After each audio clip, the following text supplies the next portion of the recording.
antes. Desperte o potencial em sua mente.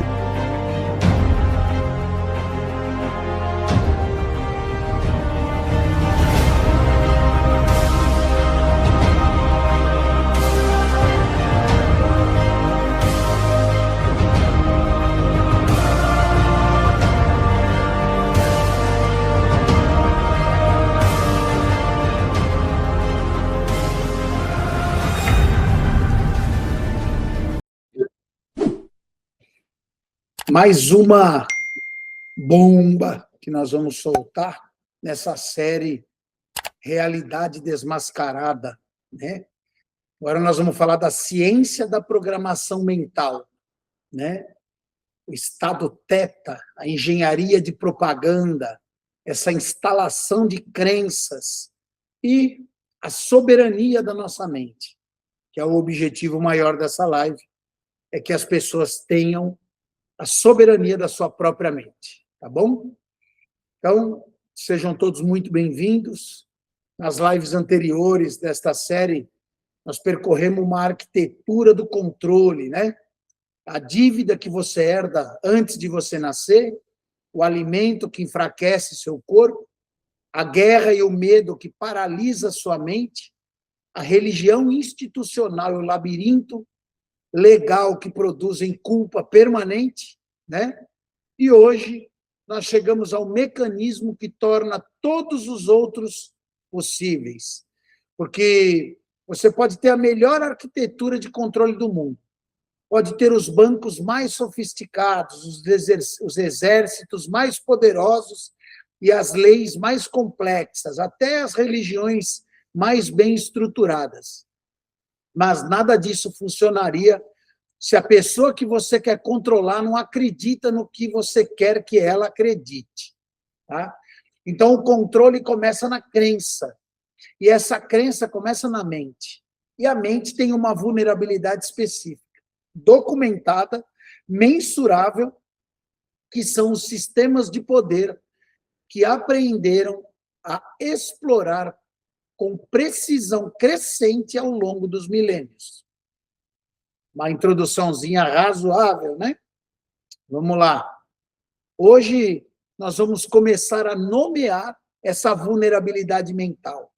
Vamos ver quando ela foi descoberta, como ela foi usada nos primeiros sistemas do poder da história e como Edward Bernays a sistematizou em ciência no século XX.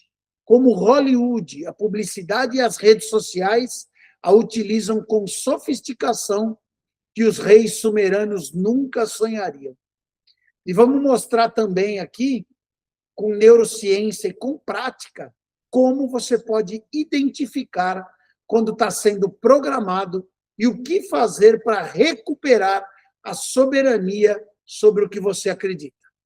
Preciso dizer uma coisa antes de começar. Essa live ela vai ser bastante desconfortável em alguns momentos, porque nós vamos falar de filmes que você amou, de músicas que te emocionaram e de momentos de fé que foram genuinamente transformadores para você. E vamos mostrar que o mesmo mecanismo que produz experiência espiritual genuína é o mesmo que instala propaganda em você. E isso não invalida a sua experiência, mas ela muda completamente a consciência com que você recebe. E essa consciência ela é diferente de ser programado e ser soberano. Tá bom? Então vamos lá. Falamos dessas arquiteturas do controle, né? Como está aí no slide. Só que, mais uma vez, eu sou mais rápido que o slide, né? Agora nós vamos falar do quê? Das ondas cerebrais, né? As ondas cerebrais e o estado teta. O que é o estado teta, né? O que são essas ondas cerebrais e por que elas importam, né? Vamos lá.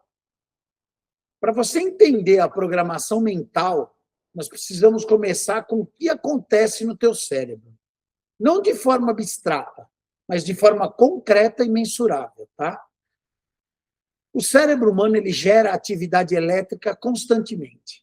E essa atividade ela pode ser medida com um equipamento chamado eletroencefalograma, o EEG, né? O que o EEG mostra é que o cérebro opera em diferentes frequências, dependendo do estado em que a pessoa se encontra. E cada frequência corresponde a um estado de consciência muito específico, e com características muito específicas também de como essa informação é processada. Tá?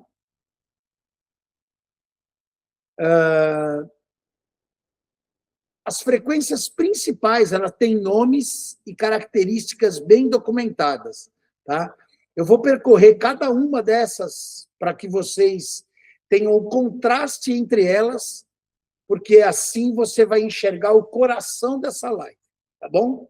Vamos começar com a frequência beta. Tá? A frequência beta ela é de 14 a 40 Hz. Tá? Ela é o estado ativo de vigília. Tá? É quando você está pensando, quando você está analisando, resolvendo problemas, tomando decisões conscientes, discutindo, fazendo cálculos. Esse é o estado que você usa agora para ouvir e avaliar o que eu estou dizendo aqui. No estado beta, o teu cérebro questiona, filtra, compara o que ele já sabe, rejeita o que não faz sentido. É o estado crítico, racional, adulto da sua mente. Tá bom? Antes de mais nada, eu vou pedir para vocês, se inscreve aqui, compartilha, dá um like, ajuda a potencializar o nosso canal. Nós decidimos excluir a área de membros, enquanto a nossa escola digital está sendo confeccionada para que você e eu tenhamos acessos livres, gratuitos e disponíveis. Nós vamos deixar o Pix aqui na descrição e também o QR Code.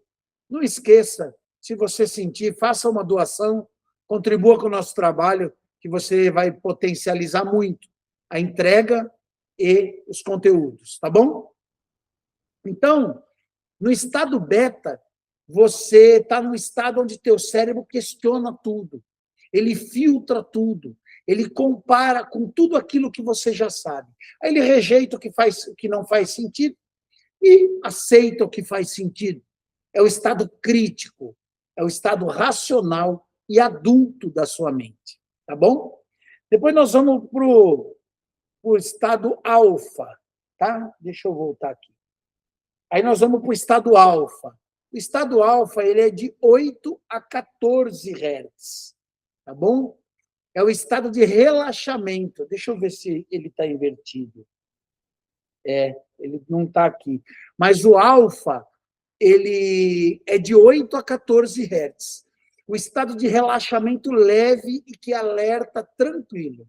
Quando você acaba de acordar ou está prestes a dormir, quando você está em contemplação suave, em meditação leve, em devaneio acordado, quando você quando você ouve uma música que você gosta muito, e você vai para dentro de si, esse é o estado alfa. Esse estado alfa, a mente ainda tem consciência, mas os filtros críticos começam a se relaxar. E você é mais receptivo, menos analítico. Tá bom?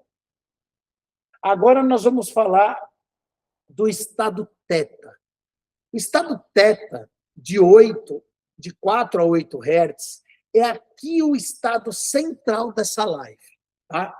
O estado teta ele ocorre naturalmente em 2 momentos, nos primeiros e nos últimos minutos entre o sono e a vigília. É a hipnagogia e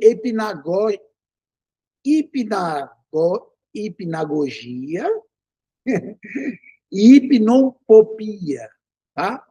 Então, durante essa meditação possível ou profunda que você acessa nesse estado teta, os filtros críticos da sua mente consciente, eles estão completamente ou quase completamente desativados.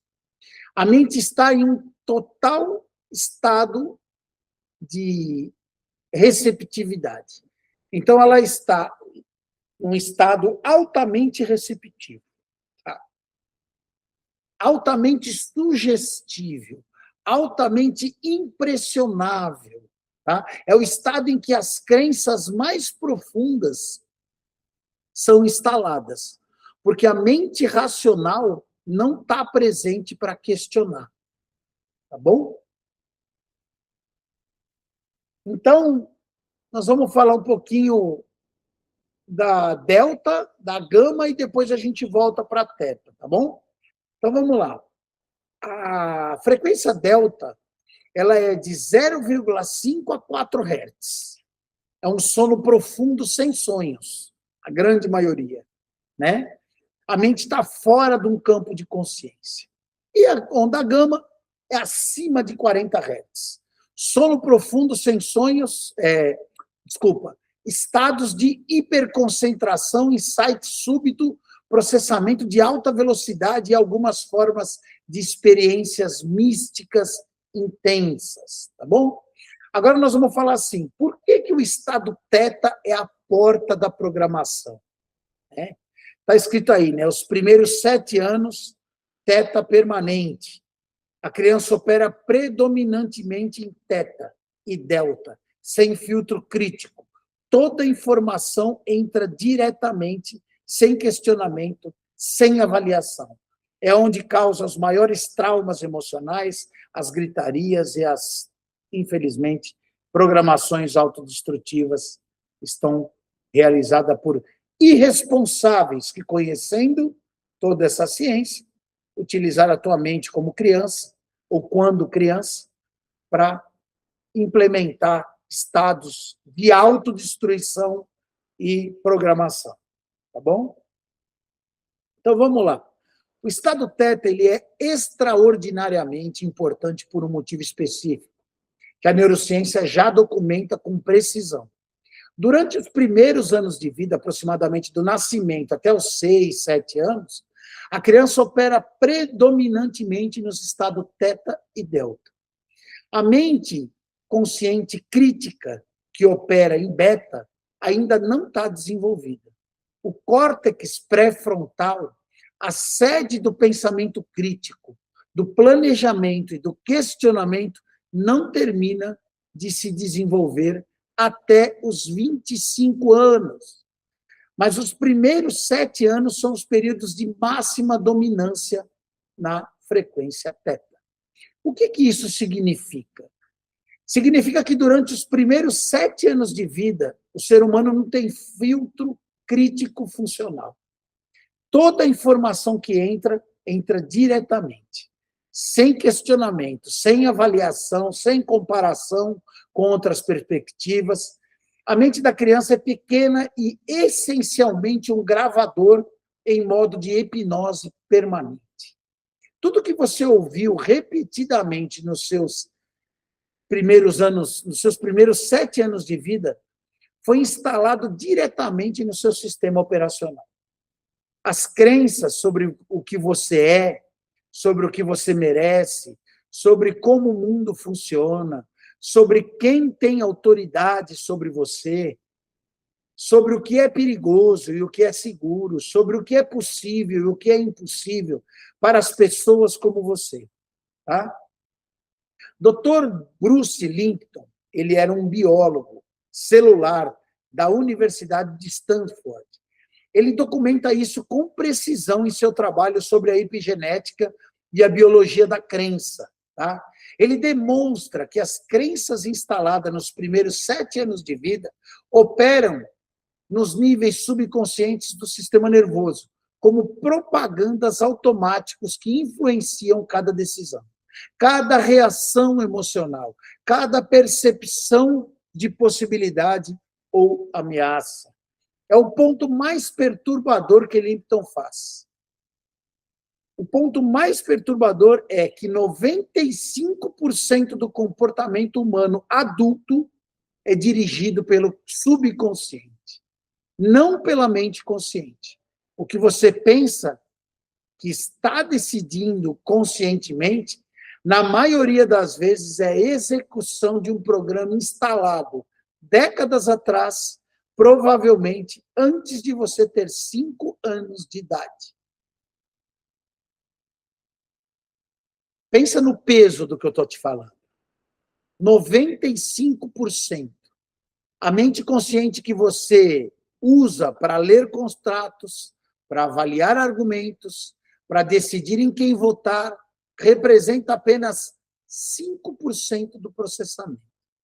Os outros 95% são programas que você não escolheu e estão instalados quando você não tinha capacidade de questionar o que estava sendo instalado.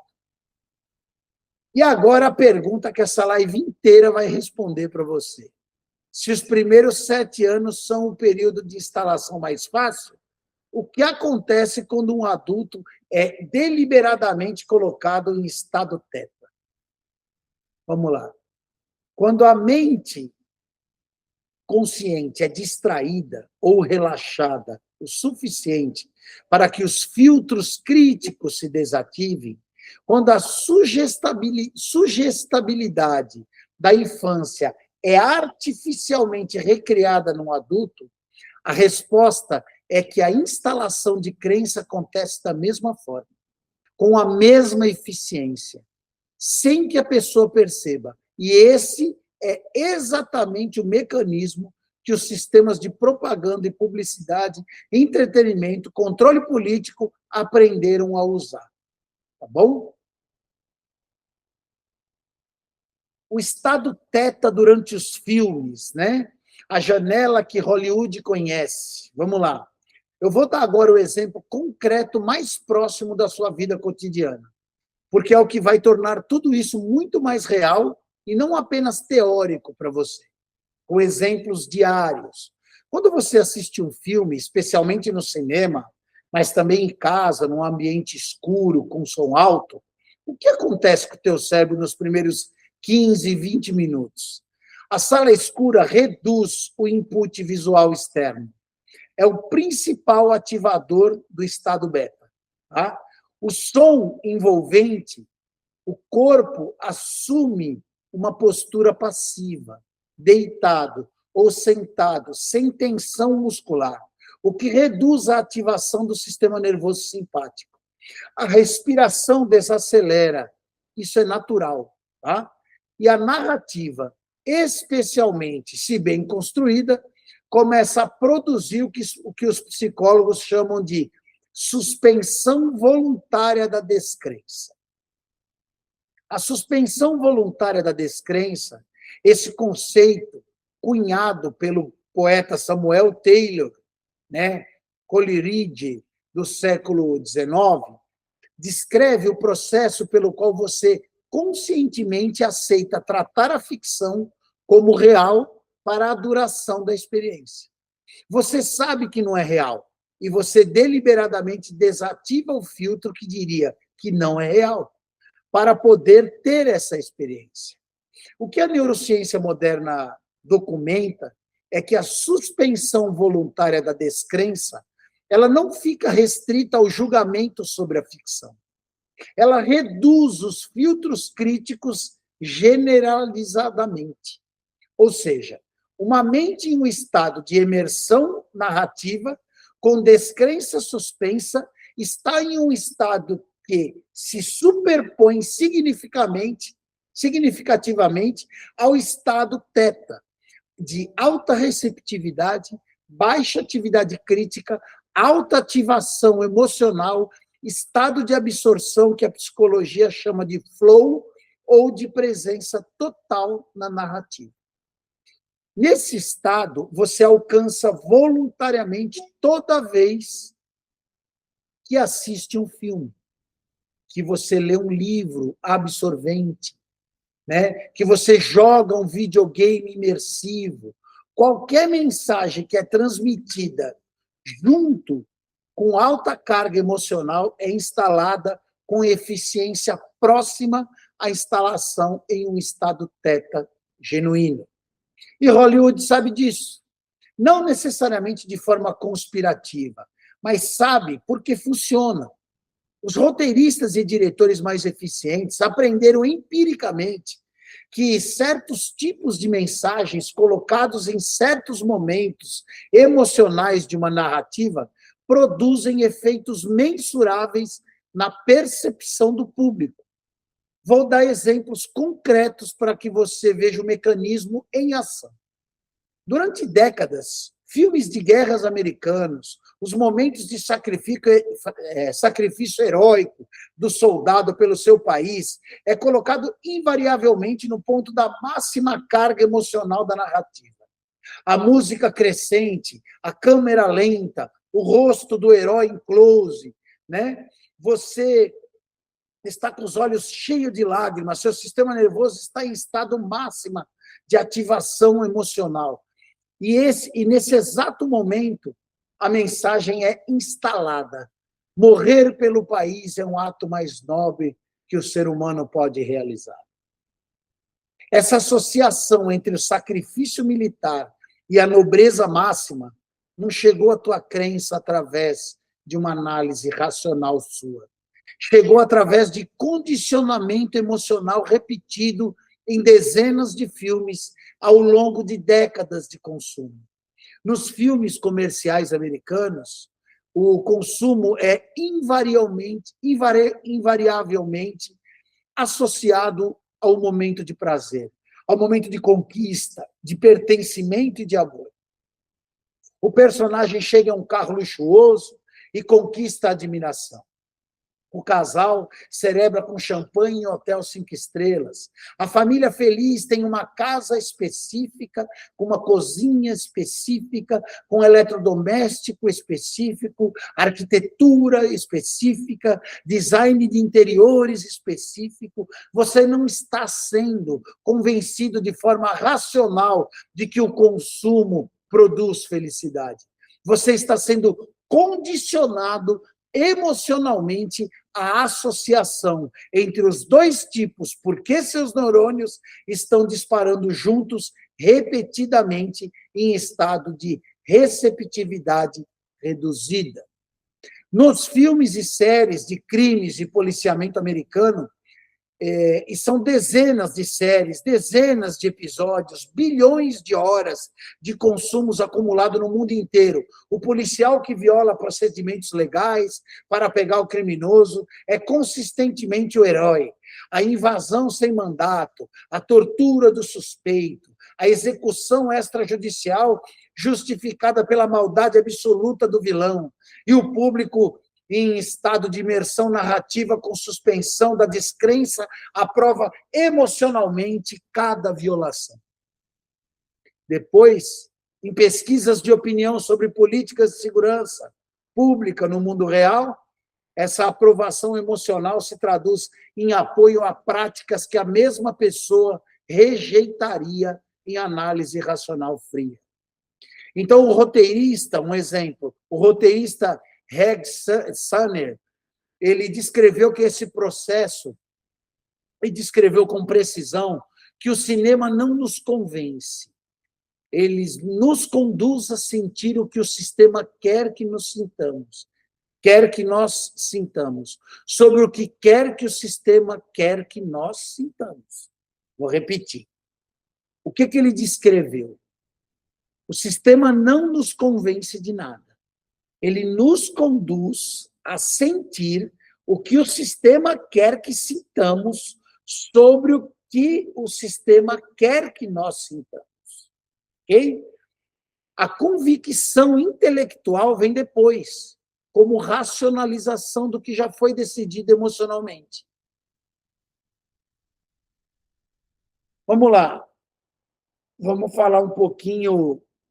Está escrito aí o que eu acabei de falar com dificuldade. Então, é melhor vocês lerem aí na arte. Eu vou continuar para o bloco 2.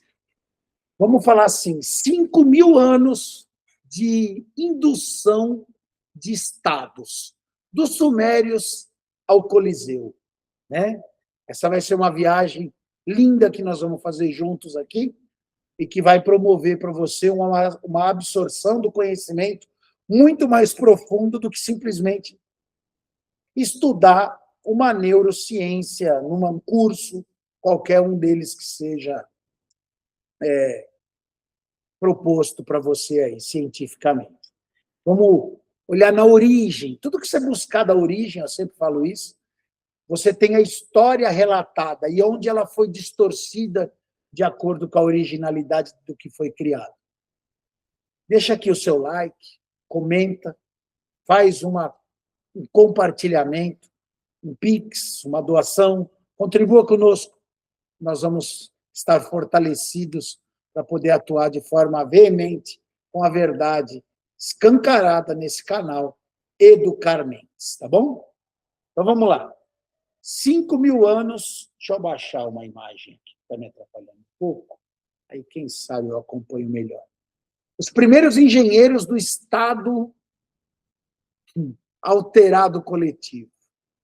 Quem foram os primeiros engenheiros do Estado alterado coletivo?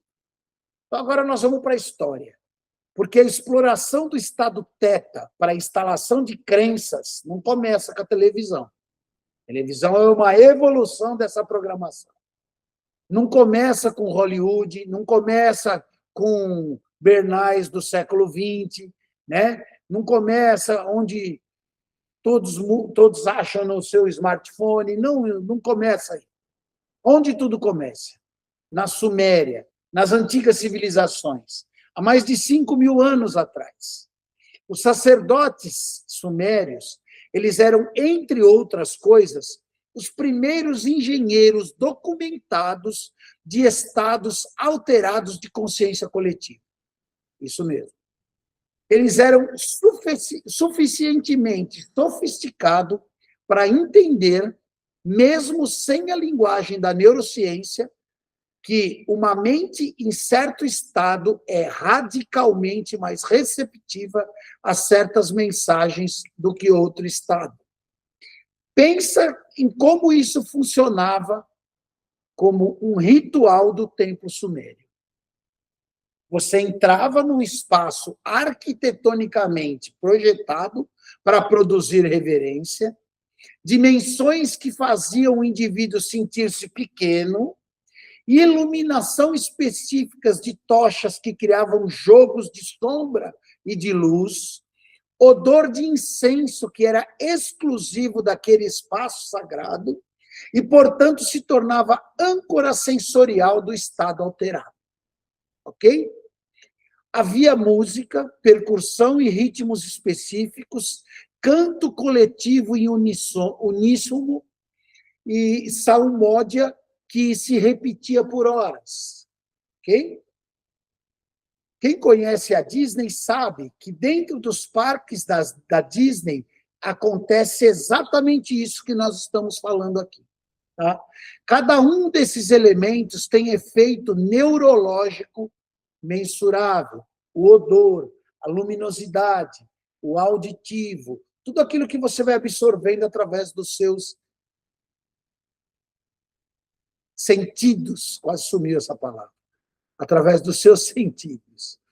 O incenso, como os compostos do frankincenso, ele ativa receptores específicos no teu cérebro que produz efeito ansiolítico, reduzem a ansiedade e atividade crítica e te induzem a estados de relaxamento e abertura. A música com batidas rítmicas lentas, em torno de 4 a 6 ciclos por segundo, induz a uma sincronização neural em frequência teta. O canto coletivo, uníssono, ele libera ocitocina, o hormônio do vínculo, e reduz a reatividade da amígdala, aumentando o estado de confiança e pertencimento ao grupo. O espaço arquitetônico monumental ativa a resposta de deferência de qualquer ser humano sente instintivamente num ambiente muito maior que ele mesmo. Os sacerdotes sumérios não sabiam o nome das ondas cerebrais, mas eles sabiam por milênios que, por prática e observação, quais elementos produziam o estado em que a mensagem do Deus era recebida sem filtro crítico, em que a autoridade do sacerdote era aceita sem questionamento. em que o tributo sagrado parecia obrigação natural e não extorsão política. O ritual não era apenas comunicação, era engenharia de Estado. Era a criação deliberada de condições neurológicas em que a programação era maximamente eficiente. Tá bom? Vamos falar do Egito um pouquinho, né? Tá aí a arte daquilo que eu acabei de relatar para vocês, né? A arquitetura, o incenso, a música, os cantos coletivos e tudo que cada um desses elementos produzem e proporcionam a um campo vibracional preparado para uma programação mental imposta por uma inteligência de um conhecimento ancestral, né? E você vê que a grande maioria da humanidade é programada até o dia de hoje e invadem ou participam de grandes carreatas, né? São programadamente. Você pode ver que tem até danças, né? Você vê aqueles trio elétrico da Bahia, você vê nas igrejas que se chamam igrejas, só tem nome de igreja, né? E cada ação em grande escala de público, você vê que os movimentos são repetitivos. Todos levantam a mão, todos pulam, todos fazem o mesmo movimento, porque eles estão programadamente, identicamente programados. Então, vamos lá. Vamos falar do Egito. Tá? No Egito, os rituais do templo e os mistérios iniciáticos, que nós mencionamos na live 4, eles eram, em grande parte, tecnologia deliberada de indução de estados alterados de consciência. O candidato à iniciação passava por um processo que incluía o jejum prolongado, que reduz os estados beta e alfa e aumenta a dominância do estado teta, tá? Privação sensorial em câmaras escuras, que produz o mesmo efeito de aprofundamento dos estados alterados, canto ritual em câmaras projetadas acusticamente e as pirâmides que têm acústicas extraordinárias, estudada por pesquisadores modernos que encontraram ressonâncias em frequências que coincidem com o estado teta e delta. Em estágios avançados, certas substâncias preparadas pelos sacerdotes, algumas identificadas por estudos como os arqueobotânicos, como compostos com efeito sobre o sistema nervoso central, que intensificavam o estado de consciência expandida. A diferença crítica que vale repetir aqui, os mistérios iniciáticos usavam esses estados para ampliar a percepção do iniciado, para produzir experiências de expansão do ser. Então, a religião de Estado usava essas versões dos mesmos mecanismos para instalar obediência, hierarquia e dependência. Os mecanismos neurológicos são os mesmos. A intenção e, portanto, o resultado é o oposto. O estado teta não é intrinsecamente libertador nem opressor. É um estado de alta receptividade, que determina o resultado, é o que é colocado dentro dele. Tá bom? Então, vigie a sua consciência, seu estado mental e a frequência que você anda, o que você assiste, o que você absorve. Presta atenção nos seus sentidos, valoriza o teu olfato, tua audição, teu paladar, tua visão, e que cada um deles está gerando um efeito de programação na sua mente. Acorda. Vamos falar da Grécia um pouquinho. O teatro como tecnologia, né, de programação coletiva. A Grécia clássica, ela produziu algo que é, quando analisado pela lente da neurociência moderna, uma das tecnologias de programação mais coletiva, né, mais sofisticadas da história antiga, tá? Então, o teatro grego, ele não era um entretenimento no sentido contemporâneo. Ele era um evento cívico, religioso e político de com simultaneidade. As peças de Ésquilo, de Sófocles, de Eurípides, elas eram apresentadas em festivais sagrados dedicados a Dionísio, né? O deus do êxtase e da transformação. A presença era quase obrigatória para o cidadão ateniense. O Estado pagava para que os cidadãos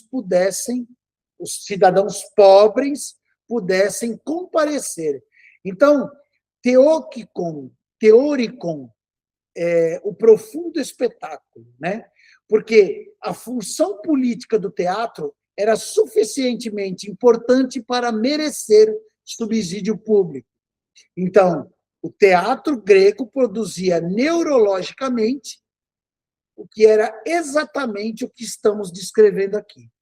Um espaço de um anfiteatro ao ar livre, com acústica específica, que ampliava o som de forma que cada palavra chegava com clareza a todos os 18, 20 mil espectadores que ali estavam. O estado de atenção coletiva e focada mantinha. A narrativa que criava identificação emocional intensa com os personagens também. E a cartaz, o conceito de Aristóteles para o processo de purificação emocional que o espectador experimentava ao final da tragédia. Né? Eu vou abrir um parênteses que não está escrito no meu roteiro. É o que acontece com esses grandes estádios, ginásios, que fazem essas programações em jogos de basquete, de vôlei, e as gritarias, ou os cantos das suas torcidas que estão programando automaticamente e emocionalmente a sua atuação sobre o programa que o sistema quer que você seja instalado, né? Aristóteles, na Poética, descreve que cartaz como um purgamento de emoções através da experiência vicária. O espectador que vive emocionalmente a tragédia do Édipo ou de Medeia não apenas se entretém, eles têm as suas emoções intensamente ativadas, direcionadas para um objetivo externo. A personagem e depois descarregadas na cartaz do final. Esse processo ele deixa o espectador emocionalmente aliviado, psicologicamente mais disponível à mensagem política e moral que a peça contém. As tragédias gregas invariavelmente ensinavam a mesma lição fundamental. A híbris, a arrogância de desafiar a ordem estabelecida, seja dos deuses, seja da sociedade, leva à destruição. Édipo desafia o oráculo e é destruído. Prometeu desafia Zeus e é acorrentado. As mensagens elas eram politicamente funcionais, o que os cidadãos que questionavam as demais ordens se elevava ou se eleva além do seu lugar, que desafia a autoridade, está destinado à catástrofe. E essa mensagem chegava ao espectador não como argumento que podia ser rejeitado racionalmente. Chegava como emoção vívida, como experiência visceral, no estado da imersão narrativa com descrença suspensa. Aí nós já estamos na tela de Roma, O Coliseu como produtor de Estado em massa, Ele é um produtor de Estado de massa. Roma, ela aperfeiçoou a tecnologia de Estado, de Estado alterado coletivo, na direção do controle político com espetáculo de jogos. Vamos voltar um pouquinho. Os jogos de gladiadores eram, entre outras coisas, um dos maiores produtores de Estado alterado de massa da história antiga.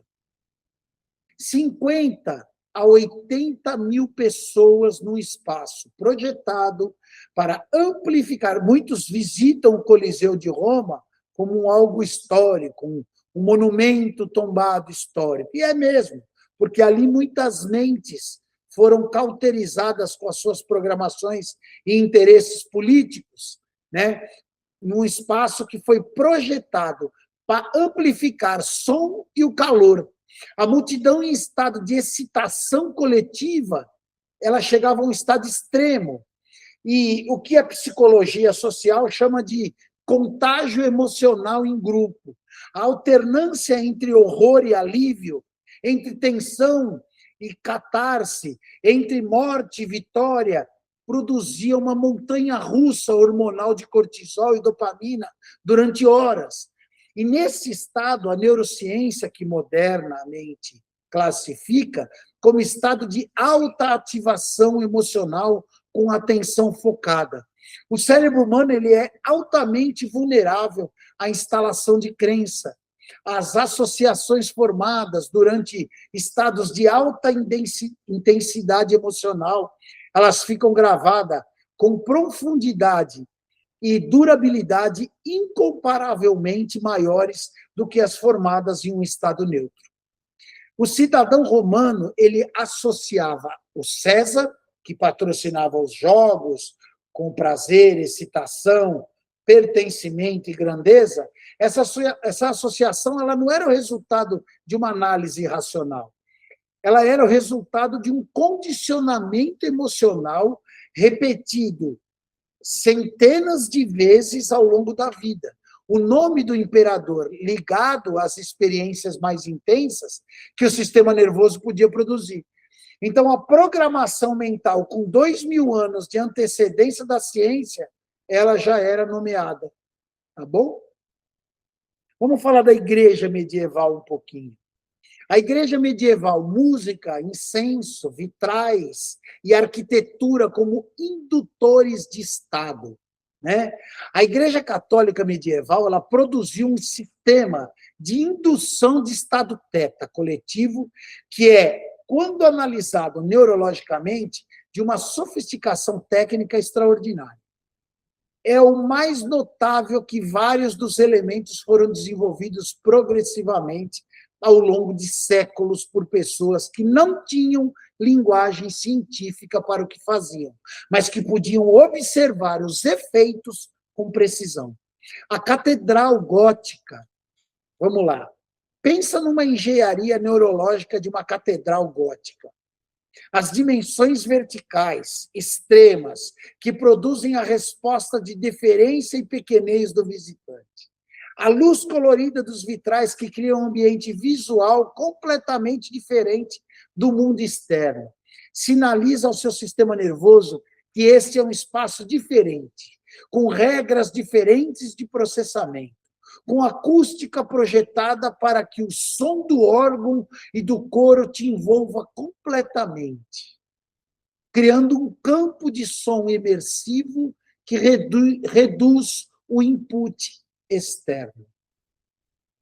O incenso, com os mesmos compostos que os egípcios usavam, que cria âncora olfativa, que ao longo de anos de frequência regular se torna gatilho condicionado para o estado alterado, associado ao espaço sagrado. O canto gregoriano.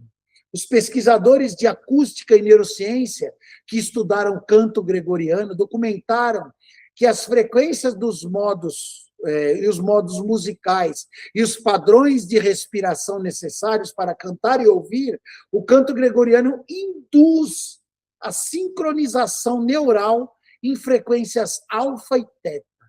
Não por acidente. Os monges beneditinos que desenvolveram e refinaram o canto ao longo de séculos, faziam ajustes baseados na observação dos seus efeitos. Quais modos produziam mais estado de contemplação ou quais modos produziam maior abertura espiritual e quais facilitavam a experiência que chamavam de encontro com Deus. Eles estavam, sem saber, fazendo neurociência aplicada. E os resultados foram eficientes o suficiente para sobreviver por mais de 1.500 anos. Tá bom? Vamos falar desse jovem senhor aí. Edward Bernays e a sistematização científica da propaganda, né? O homem que transformou a intuição em ciência, né? O que é a propaganda? Olha o que está escrito aí. Em 1928, a manipulação consciente e inteligente dos hábitos organizados e das opiniões das massas é um elemento importante na sociedade democrática. Aqueles que manipulam esse mecanismo invisível constituem um governo invisível, que é o verdadeiro poder. Está explicado, né? Por que igrejas estão lotadas, de gentes vazias, de pessoas vazias e escravizadas na sua programação. Não só igrejas, né? Frente das televisões, horário nobres, né? Até nomenclaturas são gatilhos para te fazer sentar. Você vai que nem um robozinho, senta na frente da televisão, no horário da novela, no horário nobre, no horário da programação. A nossa programação é... E eles vão programando a tua mente com horário, dia e política do pão e do circo. O homem que transformou a intuição em ciência. Vamos lá.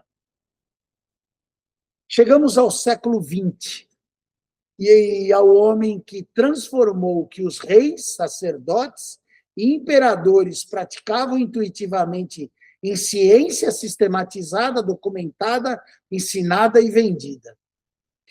Edward Bernays, né, ou Bernays, nascido em Viena, 1891, italiano. Ele morreu em 1995, aos 103 anos. Sobrinho de Sigmund Freud, somente, pelo lado do pai e pelo lado da mãe. Sobrinho duplo de Freud. Consultor de 11 presidentes americanos. Assessor das maiores corporações do século XX. E o homem que o ministro da propaganda nazista, Joseph Goebbels, estudava, cujas obras foram encontradas na biblioteca pessoal de Goebbels após a guerra. Em 1928, Bernays publicou um livro chamado Propaganda, não como crítica ao sistema, mas como manual do sistema. Ele estava orgulhoso do que descrevia. Ele acreditava que a manipulação da opinião pública por uma elite iluminada era necessária e desejável para o funcionamento de uma sociedade democrática complexa. O que ele escreveu, o que eu li no outro post, né? Ele não está falando de teoria, ele está descrevendo o que realmente ele fazia. E ele foi contratado exatamente por isso, porque ele produzia resultados mensuráveis. O que ele entendeu é o que vamos dissecar em detalhes nessa live e nesses conteúdos, desmascarando a realidade. Tá? Então, o que nós vamos dissecar aqui em detalhes é que a mente humana não toma decisões puramente racionais, que as decisões são tomadas predominantemente por impulsos emocionais e associações simbólicas inconscientes. E que estes impulsos podem ser deliberadamente criados, reforçados e direcionados através de técnicas específicas.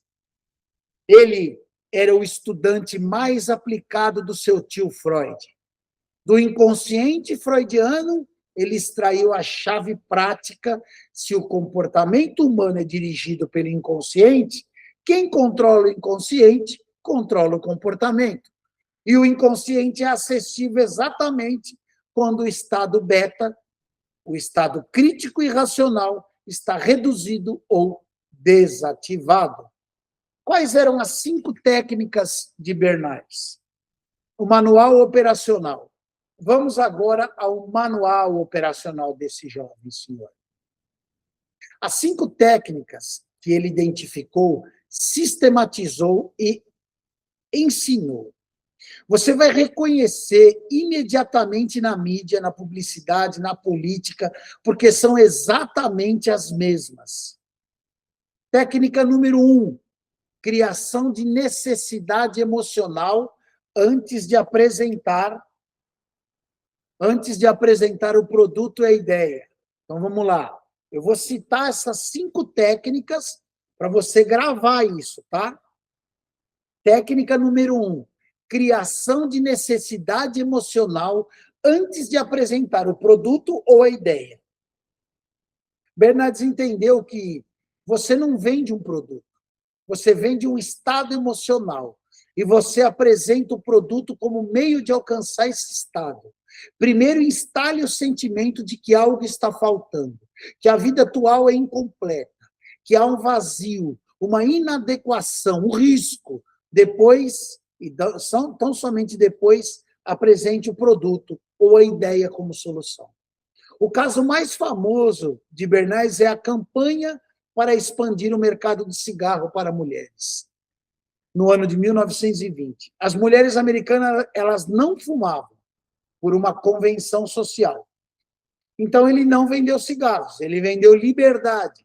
Organizou um grupo de mulheres sufragistas para marchar na Parada de Páscoa de Nova York de 1929, fumando cigarros, o que ele chamou publicamente de tochas da liberdade.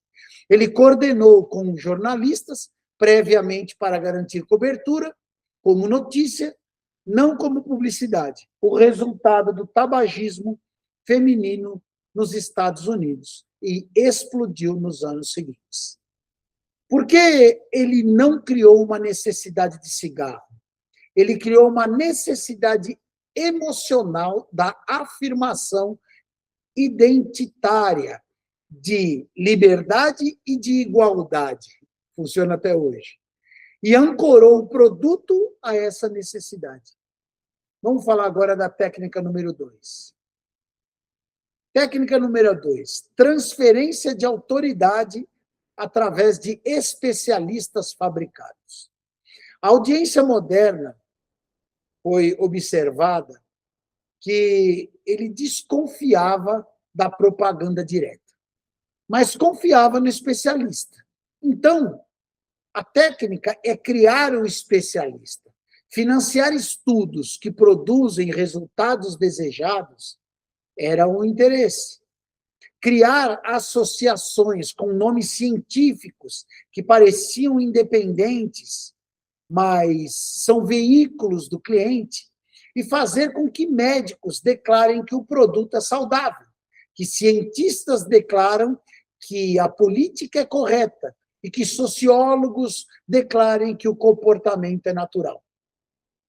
Consegue fazer uma analogia e um acompanhamento aí na sua mente de alguma emissora de televisão que utilizam exatamente essa frase? Especialistas afirmam que, e aí fala a respeito de medicamentos, de vacinas, de suplementações, de comportamentos e de toda a condução programadamente posta na mente humana para que as pessoas sejam midiaticamente conduzidas. Em 1930, a American Tobacco Company queria aumentar o consumo de cigarro no café da manhã americano. Bernardes entrou em contato com médicos, apenas os que, por qualquer razão, aceitariam assinar a declaração, conseguiu a assinatura de 5.000 médicos, afirmando que um café da manhã mais pesado, proteico, era melhor para a saúde. Isso criou a demanda por bacon e ovos no café da manhã. Os jornais cobriram como notícia científica: médicos recomendam café da manhã reforçado. Nenhum jornalista investigou quem havia financiado o contato com os médicos. O hábito do bacon com ovos no café da manhã americano é, em grande parte, uma invenção de relações públicas de 1930. A minha filha já sabe isso. Técnicas número 3. Associação simbólica inconsciente. Bernardes foi profundamente influenciado pela teoria freudiana de que os símbolos ativam respostas emocionais inconscientes que precedem e determinam o julgamento racional. A técnica, associar o produto, a ideia ou o político a símbolos que ativam as emoções que você quer que a audiência sinta em relação a ele. Você quer que as pessoas se associem ao seu candidato à segurança? Fotografe-o com famílias, com crianças, com cães, em ambientes domésticos calorosos. Você quer que associem o rival à ameaça? Fotografe-o em contextos que ativem associação com perigo, com frieza, com estrangeiridade. Nenhuma palavra precisa ser dita. A associação simbólica opera abaixo do nível consciente e cria o julgamento emocional, que a mente racional depois racionaliza como se fosse uma conclusão que ela mesma chegou por lógica. Técnica número 4. Fabricação de consenso social. Bernardes entendeu que o ser humano é animal profundamente social, com um sistema nervoso calibrado para seguir um grupo. Que a pergunta inconsciente mais poderosa que o ser humano faz antes de adotar uma crença ou um comportamento é: isso é racional? Mas as pessoas, como eu faço isso? Como elas fazem isso? A técnica para criar a aparência de que todo mundo já está fazendo, pensando e acreditando nisso, nunca lançar uma tendência como nova. Sempre apresentar como algo que praticamente já está acontecendo, que já é amplamente aceito e que você simplesmente ainda não havia percebido. O movimento de opinião como produto fabricado que parece espontâneo. Quando você lê que os especialistas concordam, que os estudos mostram e que a maioria das pessoas acreditam, sem realmente você ver as fontes, sem ver quem realmente financiou esses estudos, sem ver a metodologia do que foi criado, você está recebendo uma técnica de 4 números de Bernays. Técnica número 5, medo como mobilizador primário. Essa técnica conecta diariamente com a live 3 desta série. Bernardes ele foi explícito. O medo mobiliza mais rápido e com mais confiabilidade do que qualquer aspiração positiva. A técnica, antes de apresentar a solução, instale o medo do problema. Antes de vender o remédio, amplifique a doença. Antes de vender o candidato, torne-se o rival aterrorizante. Em 1954, Bernardes foi contratado pela United Fruit Company para gerenciar a narrativa em torno do presidente guatemalteco Jacob Arbenz, que havia proposto reforma agrária que afetaria os interesses das empresas. Bernardes, então, reposicionou Arbenz como ameaça comunista soviética. Criou dossiês correspondentes americanos, usaram material jornalístico sem questionar a origem, organizou visitas guiadas ao país com roteiro para garantir que jornalistas vissem o que ele queria que vissem, e o resultado foi: a CIA executou o golpe que derrubou um governo democraticamente eleito. E a população americana acreditou ter sido protegida pelo comunismo. Bernardes transformou o interesse comercial privado em crise de segurança nacional fabricada. 5 técnicas: necessidade emocional fabricada, especialista como veículo de autoridade, associação simbólica inconsciente, consenso social fabricado e medo como mobilizador, são as 5 técnicas de Bernardes, que em 1928 realizou inúmeras conduções de programações mentais. Agora eu quero que você ligue a televisão Acesse o Instagram e veja quantas você consegue identificar em 5 minutos. Você vai perder a conta. Mas antes disso, cita aqui nos comentários, compartilha, segue o nosso canal e anuncia para que as pessoas tenham programações autênticas das suas verdadeiras razões e dos seus verdadeiros sentidos divinos.